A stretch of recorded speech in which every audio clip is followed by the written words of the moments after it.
Hello, this is Matt on the Moon Lambo channel. XRP has gained momentum among financial institutions and individuals. That's the word from Grayscale in this new piece from HaroldSheets.com.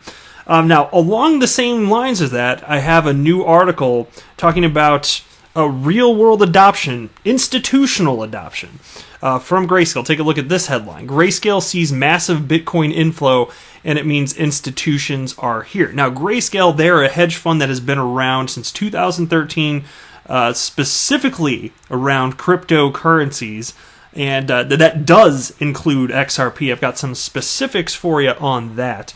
So I'm going to cover that, and I'm going to wrap up the video with this article that I just found just interesting. And it's from you today. It's titled $1 Million Bitcoin Price Prediction Made by Hedge Fund Manager James Altucher has 4 days left. So what do you think? Is Bitcoin going to hit $1 million per Bitcoin before the calendar year's out? I got a few more days. I think it's going to make it, guys. I think it's going to get there. All right, before we go any further, if you would please delicately tap that like button. And also, you know, if you don't hate yourself, you should subscribe to the Moon Lambo channel. But if you do hate yourself, I can understand why you'd want to deprive yourself of something as purely awesome as the Moon Lambo channel, which, of course, as many of you already know, this is a factual statement. The Moon Lambo channel is the best channel on all of YouTube. Tell your family and friends. All right, so let's go ahead and dive in. And I got to give a shout out to XRP Marks the Spot, who shared this with me. I do appreciate this. This is an interesting piece here. I'm going to squash one thing before we get into the specifics, though. Grayscale has one thing wrong, and it is notable. And you can see it. Here's their actual website right here. This page titled "An Introduction to XRP." I think this is the spot. Oh, yeah, here we go. By design, XRP is unlike many of its digital currency counterparts. Instead of a supporting blockchain protocol, it uses the XRP ledger to validate transactions by requiring network participants to reach consensus. Well, just to be clear here, the consensus mechanism, it's just a way of solving the double spin problem. It does not have anything to do specifically with, that's not an indicator of whether or not something specifically is or is not a blockchain. Just to be clear, Bitcoin uses proof of work mining to solve the double spin problem. That's what it is. Now, if you want to go further, I'm not going to get any further from a technical perspective on that. I have talked about this on the channel. That is factually incorrect. Grayscale should correct this lest they be embarrassed further. Okay? But I'd encourage you to check out, I'm going to leave a link to this video. There's a video that Matt Hamilton made over a year ago titled, "Is the XRP Ledger a Blockchain?" It's 11 minutes and 38 seconds. I didn't rewatch it today, but I rewatched it, I don't know. The last time I watched was probably over a year ago. It's awesome, though. And so I may have actually even highlighted on the channel closer to the beginning of when I created this channel about a year ago.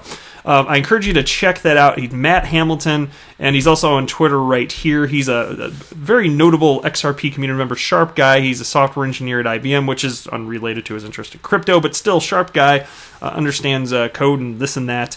And he is at HammerToe on Twitter if you care to kind of seek him out. But he's just a wealth of knowledge, and so I learned a lot from him, especially in my early days, along with a number of others. But yes, absolutely, the XRP ledger is blockchain technology, period. And again, if you want the technical explanation, go ahead and check it out right there. I will link in the details below. All right, so let's start here with this first piece. XRP has gained momentum among financial institutions and individuals. Grayscale. Ripple's digital token XRP has recently received another notable recognition from a reputable quarter in the cryptocurrency industry.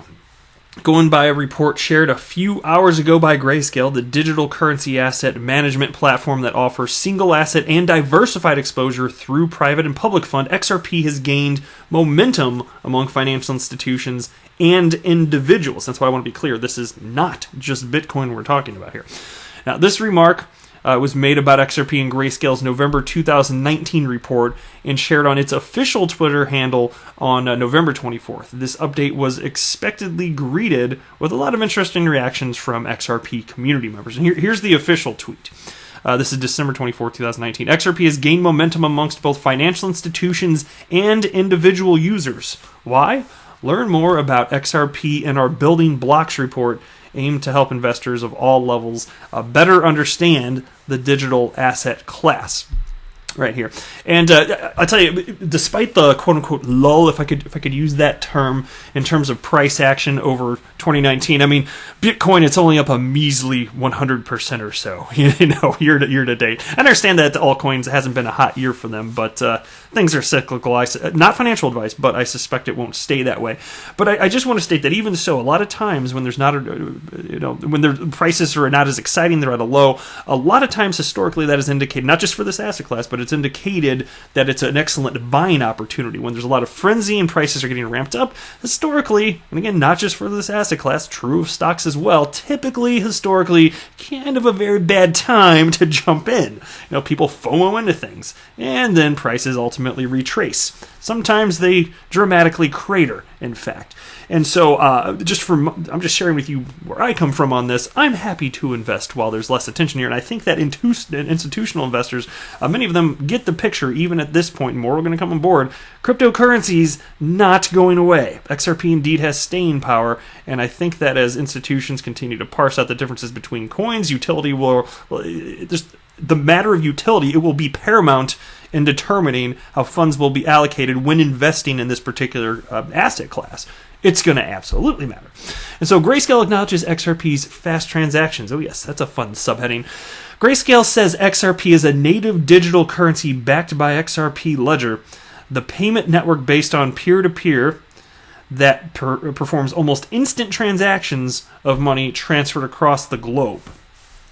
Furthered that both XRP and the XRP Ledger are created to solve the problem of liquidity generating within the financial institutions that stick to traditional networks such as SWIFT, ACH, and Fedwire system. Now, of course, we know in the XRP community that's just one use case, and fair enough, it's the most prominent, but look, a cryptocurrency can be used for anything. It's just, of course, it makes sense to recognize who's developing out that ecosystem, what interested parties are there. Fine.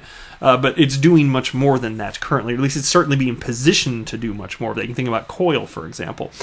But Grayscale also mentioned that XRP is a fast and secure funds transfer system with cheaper transaction fees in converting different units of value that range from commodities to fiat currencies and to other digital assets in existence.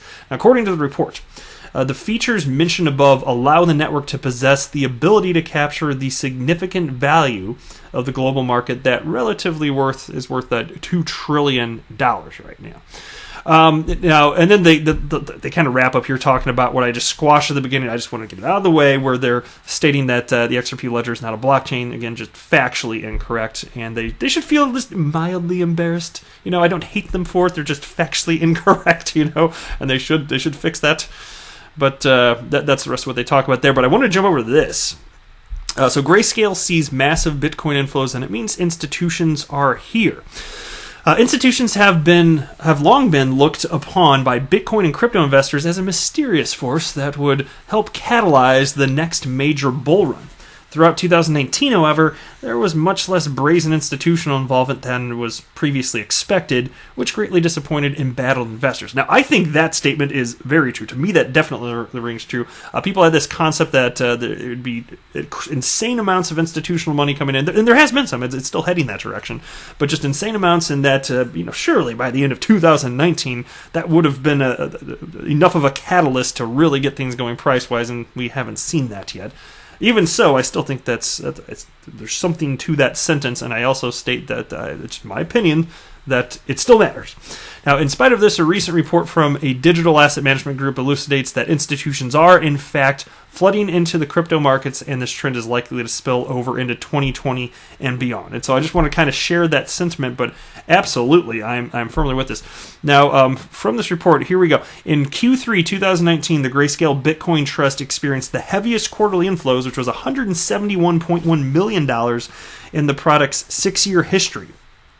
Across Grayscale's platform, dollar-denominated inflows hit the highest level ever in Q3 2019 and reached $254.9 million, up more than 200% quarter over quarter from $84.8 million in the second quarter of 2019. This is despite a 23.3% drawdown in Bitcoin's price over the same period, they explain. And so just think about that. This is not stupid money, and despite what is happening in terms of the price action, they're continuing to put money in.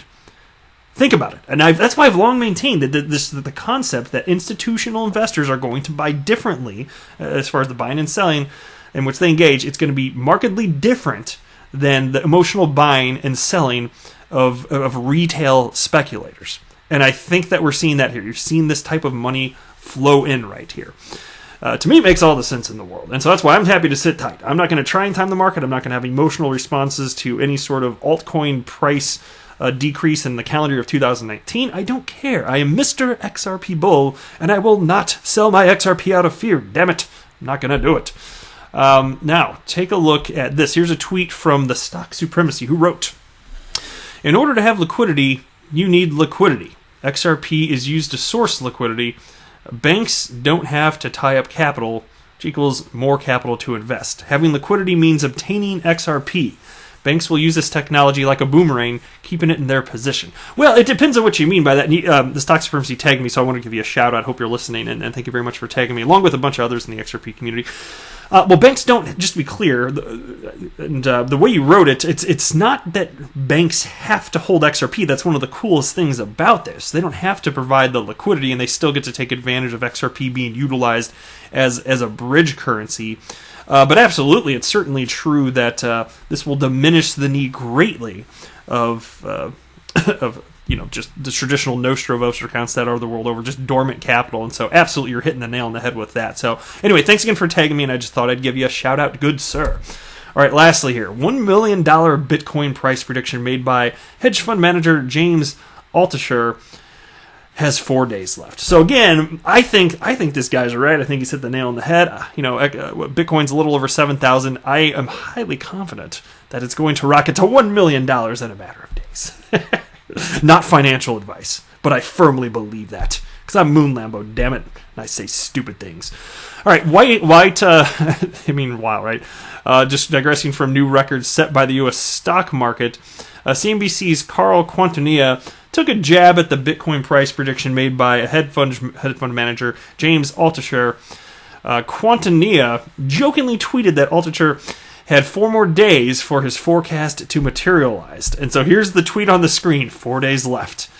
And then it looks like it's a retweet included. James Altucher predicts Bitcoin will reach $1 million by 2020. And that was in, what was the date here? Wednesday, November 29th of 2017. So over 2 years ago. 4 days left. In late 2017, Altucher made headlines after telling CNBC that Bitcoin would go up to $1 million by 2020.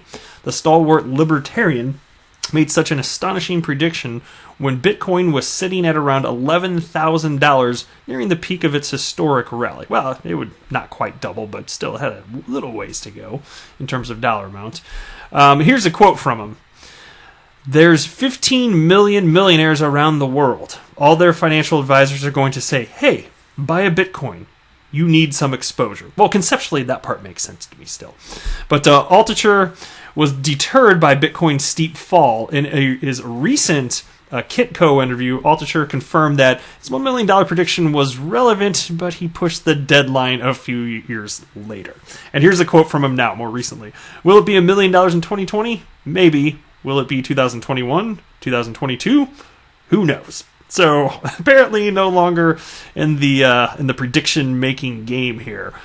Which there's a reason I don't make price predictions, because this would happen to me. I would be wrong inevitably, just like almost everybody else. And then what is it? You eat crow, as they say here. And so here's James Altucher's Twitter page here. I'm sure many of you will. I just thought I'd pull it up just so you can see who this guy is. I bet a lot of you will recognize him. The name sounded familiar, and then I was like, I think it's that one guy with the wacky hair, and it is. Always seemed like a nice enough dude in all the videos, things that I'd seen from him. But nonetheless, he's wrong. I say he's wrong. That's it for this video, though. I am not a financial advisor. Do not buy or sell anything because of anything that I say or write. That would be a very, very, very bad idea. Until next time, to the moon, Lambo!